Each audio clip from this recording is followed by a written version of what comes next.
예, 장관님 오늘 수고하시네요.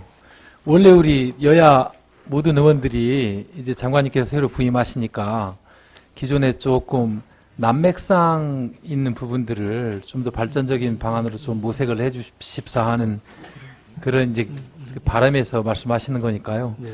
오늘은 그냥 체계적으로 들으시고 그중에 정책화하시면 될 것 같습니다.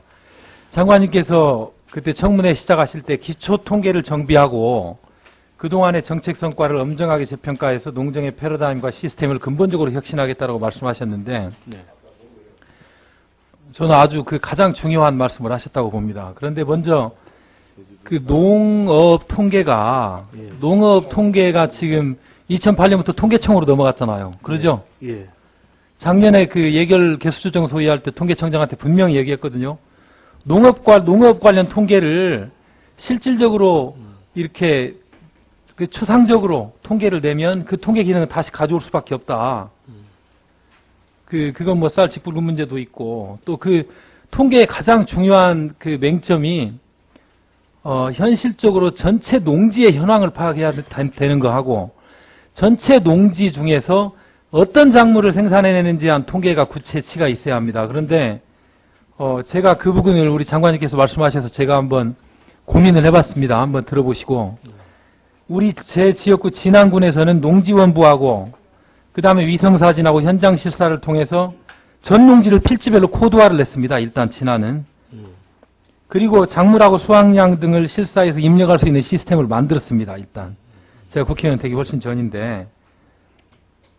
그런데 이것을 지금 현재 군이나 면이나 단위 공무원들한테 시키면 굉장히 형식화합니다. 그래서 일본의 경우를 살펴보니까 농업회의소에 그 일을 주어서 그 농지 관리까지 위탁하고 있더라고요. 일본은.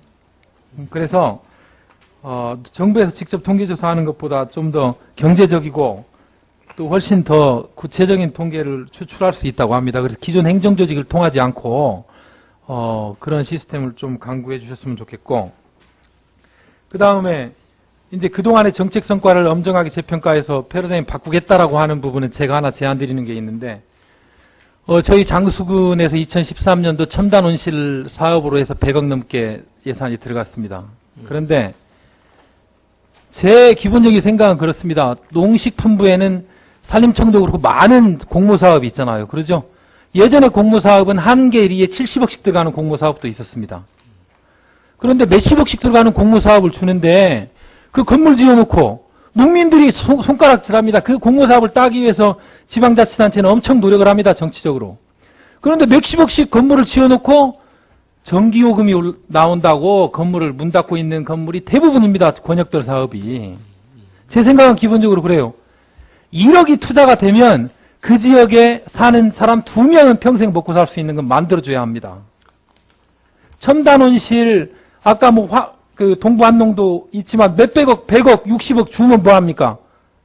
그 위에서 나오는 과실을 그 지역 사람들이 향유할 수 있게 해줘야 된다는 거죠. 그래서 지난번에 그 청문회 하시기 전에 장관님께서도 언뜻 언급하신 것 같은데 원래는 이제 소농이라든지 또는 장목반에다가 지원해주는 시스템을 도덕적 해이 문제 때문에 지금 농업회사 법인한테 지원해주잖아요. 그러죠? 네. 그래서 융자나 보조 시스템을 한번 전환을 시켜야 합니다. 왜? 150억, 100억씩 첨단온실 사업을 지원을 해주는데 거기에서 나오는 이익을 그 지역 사람들이 향유하는지를 반드시 한번 정책 검증을 해보시고 네. 제가 제안 드리는 것은 그 지역의 노동, 경제활동 인구들의 예를 들어서 조합 같은 걸 결성을 시켜가지고 예를 들어서 한 100억짜리 첨단온실 사업을 준다. 그러면 한 200명 정도 그 지역에 살고 경제활동을 하는 사람들을 의무적으로 조합을 가입시켜서 그 사람들을 노동력을 쓰게 하고 그리고 또 교육국에서 이익을 나눌 수 있도록 제가 생각하는 건 우리 농정의 기본 방향이 대기업한테 돈 주고 농업회사 법인한테 50억, 100억 주어가지고 전체 농업에서 그 생산되는 그 그로스를 늘리는 게 중요한 게 아닙니다. 제가 볼 때는. 좀 평균 이하의 농가들을 평균까지 끌어올리는 정책이 필요하다고 봅니다. 그래서 예를 들어서 100억이 투여된다고 하더라도 좀 전에 이렇게 많은 숫자의 협동조합이나 이런 걸 통했을 때 그로스 증가량은 적더라도 그 사람들에게 혜택이 갈 수 있는 이건 융자 시스템의 전반적인 전환이 필요합니다. 왜? 지금 아까 정책 성과를 엄정하게 재평가하신다고 했는데 농업회사법인에게 투여된 공모사업들 있죠. 첨단 온실 사업, 뭐 권역별 사업, 그 사업의 실태를 한번 조사를 해보시고 과연 거기에서 나오는 이익이 지역 주민들한테 얼마나 분배되는지를 한번 조사를 해보십시오. 그건 정책 실패입니다. 왜냐? 10년, 15년 동안 1년에 농업, 농촌에 10조 이상을 투여했는데 농가 부채는 3배로 늘었잖아요. 그 부분을 좀 관심을 좀 가져주셨으면 좋겠고, 그리고 농민들이 요구하는 게 또 하나가 뭐냐면 농정 실패는 시장 기능에 맡겨놓지 않는다는 데 있어서 실패라고 이야기를 많이 합니다. 여러 단체들이. 뭐 한우 문제라든지 쌀 문제라든지 뭐 돼지고기 문제 다 그래서 쌀도 공공비축미 순회할 때 실질적으로 매수 가격을 정부나 농협중앙에서 조절한다는 거죠. 그러면 시장에 맡겨놓지 않는 거잖아요. 그리고 소고기도 소도 이제